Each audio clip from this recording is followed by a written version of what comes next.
నాన్నను పూజిస్తే ఆది దేవుని కది అందునది.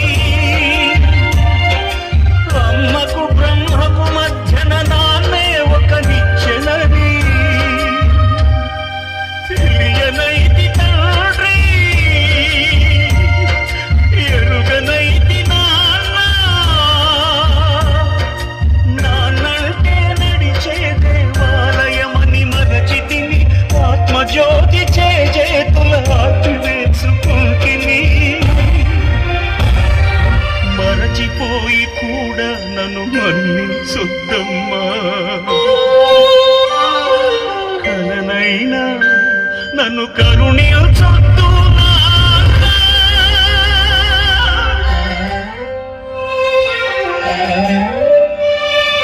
కన్నా నిన్ను ఇచ్చిన కన్నయ్య